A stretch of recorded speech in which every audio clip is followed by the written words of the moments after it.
So, few things I want to add just for you to learn before I close the video finally now.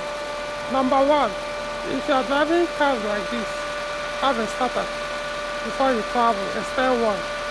In fact, if you have a 406 V6, 407 V6, 607 V6, 807 V6, have a spare starter before you embark on the journey. Because there are places where I won't be able to, if you fail in your journey, you won't be able to find them or find someone that can repair them. Number two, you see the consequences of watching engine bay. I took it for granted that, oh, this is an old vehicle, this is a 505, they don't have much electronics, so it's not supposed to cause any serious damage. Yeah, well, of course, I protected the ones that water is exposed to damage, and took for granted. It didn't even cross my mind. So the point is, I ignored the one that also matters. Water entered there, and I didn't let it to dry, because that's what I usually do. Even if I watch engine bay, I will let it to dry for hours. I even disconnect the battery. Hours later, I can now start the engine. Sometimes I leave it over a night. But because I took it somewhere to be done, I had to start it, but I should have let it for a while. So avoid watching your engine bay, especially with that. Even if it's not high pressure water, avoid it as much as possible. If you must, then disconnect the battery, let it dry for hours. Let it be the instruction. Because you might think you'll be able to cover everywhere, but there could be one place you may not even know that it matters. That's more just a connector. But look at what it costs. It damaged the sensor. Maybe it might still be okay, but for now I can't put it back. I think there should be three things which I'm supposed to point out. So yeah, basically that's it. So learn from my mistakes I made. The starter, go with it, but luckily for me, it didn't fail until I got back. But I think what killed it, because it was something that broke inside, well, because of how bad the road is. All those high gallop I was hitting on high speed, eventually broke something that was plastic inside it, so the starter refused to work.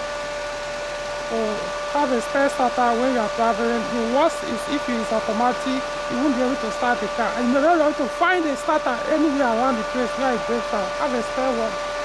Then don't joke with water in your engine bay, no matter which motor.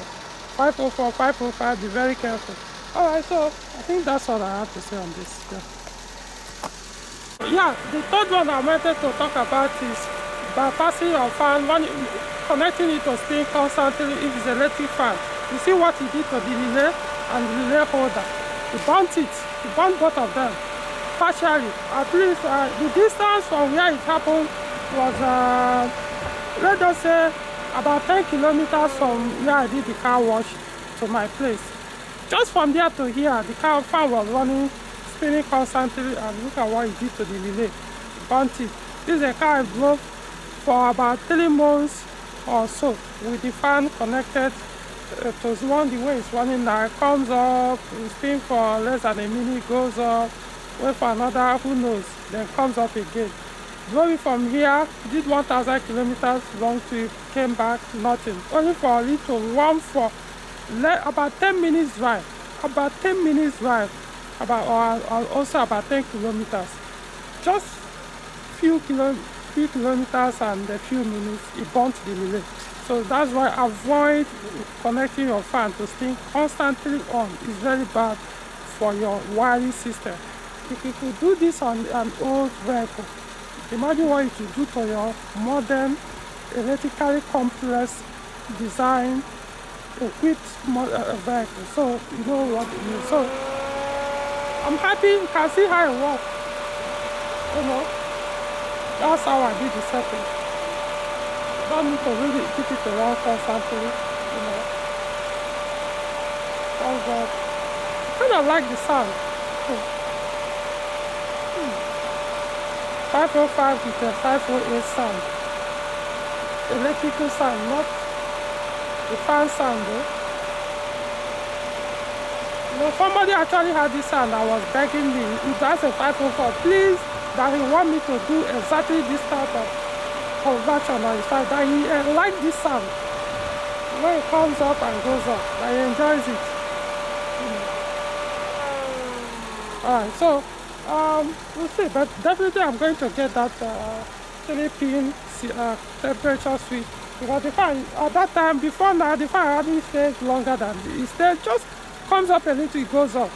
But because this one comes up higher, the fan comes up on a little bit above 85 degrees Celsius, then it comes at 88, so it stays a little bit longer to deal with that. Anyway, so it doesn't matter, it works according to my own test. So like the video, subscribe to the channel, see you in the next one.